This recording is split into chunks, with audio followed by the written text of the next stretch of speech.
I think it's really cool to see country music changing and evolving. And I think that there is always gonna be a group of traditionalists in any genre, especially country. I mean, I guess I would like to see the stereotype that women have a harder time in country music changing. I can say that it's a tired conversation at this point, and that we've seen over the last couple of years, especially women making great music and telling their stories. And the roots of the genre are built on strong women.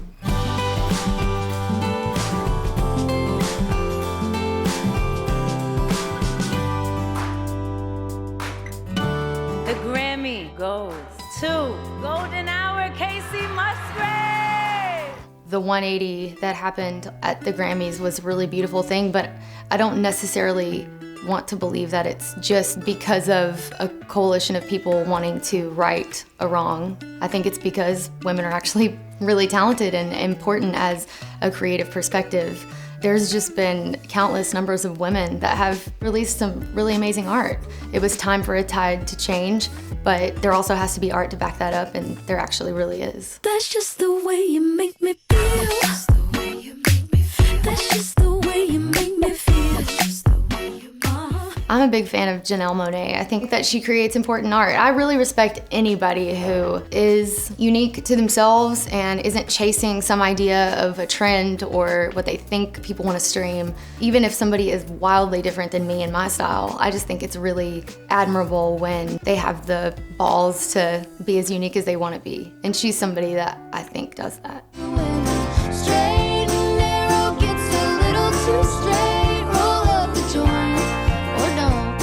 Just follow your arrow wherever it points. Follow Your Arrow was one of the last additions on my first album. The record was almost done, I was about to turn it in, and I said, wait, we have to put this on there. It wasn't ever intended to be this like political, polarizing, gung-ho anthem, but people way outside of country music took it and applied it to their own ideas. So that's what the song was supposed to be. It's just kind of saying that you can never tailor yourself to be exactly what society wants. So, you know, in this short life that we have, you should just do what makes you truly happy.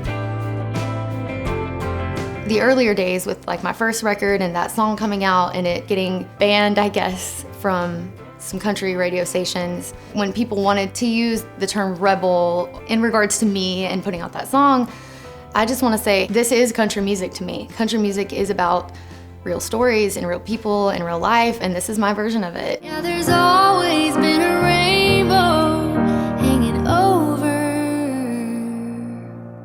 your head. Songwriting to this day is still my bread and butter when it comes to making my living, and in the last 10 years, I mean, it's a completely different landscape in a lot of ways. So I think that it's only fair that the compensational side of that grows along with the platforms that are becoming more popular. And as long as there are people continuing to fight for fairness, that will give me hope and an ease in seeing the music landscape change. Darling, you take the high horse and I'll take the high road.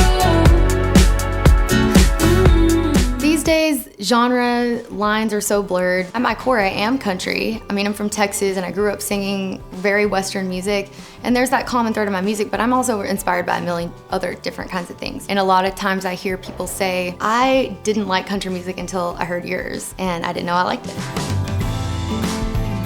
I became involved with the Grammy Museum because of their wonderful work supporting musical education in schools. I've seen firsthand that that is the first department to take hits when there's budget cuts. There are so many kids out there that have such raw talent that needs to be nourished. At the end of the day, when you hear people say, I was really struggling last summer and I heard Rainbow and it saved my life, or your album saved my life, I mean, that's kind of the whole point of it all. If you can reach someone, even one person like that, that's powerful.